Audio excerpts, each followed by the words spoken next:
Dans une vidéo précédente, nous avons vu comment le module promo de Smart peut être utile afin de suivre nos promotions au lieu d'utiliser nos petites cartes. Maintenant, ce qu'il est le temps de faire, c'est d'apprendre comment créer une promo avec Smart Vendeur.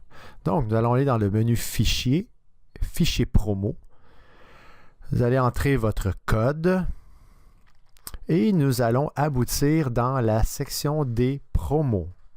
Ce qui nous intéresse ici, c'est d'aller ajouter une promo. Plus tard, on verra comment rechercher nos promos. Donc, l'idée, c'est de remplir les champs importants afin que notre promo soit valide. Et la première information qu'on devra rentrer, c'est le nom. Il faut faire attention parce qu'à la caisse, on est limité dans l'espace qu'on doit donner à notre produit. Donc, on le verra tantôt. Une quinzaine de caractères serait suffisant. Alors, ce qui est important, c'est d'avoir un nom qui est représentatif et qui est simple, ou plutôt qui est court à écrire. Donc, moi ici, je vais écrire promo 2 kg.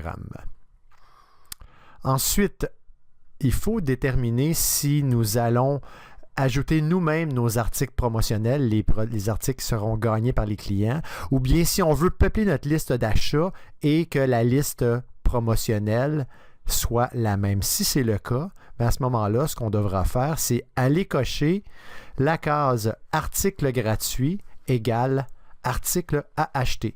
Ainsi, notre section d'articles promotionnels devient grisée, n'est plus accessible et les produits que nous allons entrer seront ceux qui seront utilisés pour la liste de récompenses.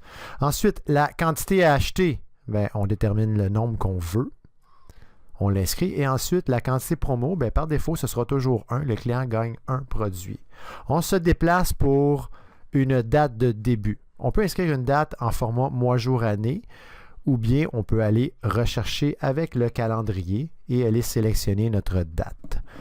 On doit aussi déterminer une date de fin. Donc, le principe est le même, soit qu'on utilise le clavier ou qu'on utilise le calendrier. La date de fin est importante et si cette date de fin est très loin ou il n'y a pas de fin, on va quand même devoir mettre une date, seulement elle sera tout simplement loin dans le futur. Donc, j'utilise le bouton fin de mon clavier pour me déplacer dans les années. Oui, on voit que je suis allé loin en 2030. Ensuite, je dois déterminer une date de dernier échange. Il est obligé de mettre une date. Par contre, si vous n'êtes pas requis d'avoir une date de dernier échange, on peut tout simplement copier la date de fin de la promo et de mettre cette même date dans le dernier échange. On est presque terminé. Ce qui nous reste à faire maintenant, c'est aller dans la section articles de l'achat. Et là, on peut se positionner soit sur la case stock, soit sur la case numéro de réapprovisionnement. Si on connaît le numéro, on peut l'inscrire directement. Ou sinon, on peut se placer sur stock et utiliser notre scanner. Sinon, si aucune de ces options-là sont valides, on peut appuyer sur la touche Enter et faire apparaître la recherche d'articles et se servir de la boîte description pour retrouver nos articles. Ce n'est pas ce qu'on va faire ici. J'ai déjà ma liste prédéterminée. Je vais taper le numéro de stock qui est en fait le numéro automatique que Smart a assigné à mes produits. Donc, j'en ai quelques-uns. Ce que j'ai préalablement fait, c'est que je suis allé dans ma liste des stocks. J'ai sorti pour un fournisseur X mes produits 2 kg. Parce ce qui est important ici, c'est que nos promotions doivent refléter qu'est-ce qu'on veut offrir. Là. Donc, si ma promotion, c'est du 2 kg, ça fait du sens que je ne tape que des produits qui sont de 2 kg.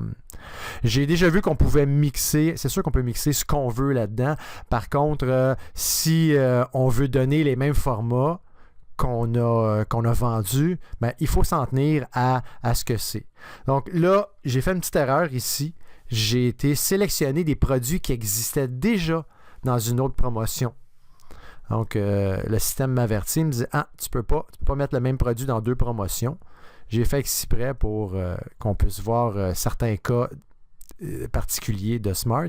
Et je l'ai fait pour 2-3 produits comme ça. Donc, je n'aurai pas le choix. Tant que ces produits-là existent sur une autre promo, je devrais les effacer. Et j'utilise F4 pour ça. Maintenant, j'enregistre et voilà, ma promo est créée. Donc, les produits de gauche sont égaux aux produits de droite. À cette étape-ci, allons voir qu'est-ce qui se passe à la caisse.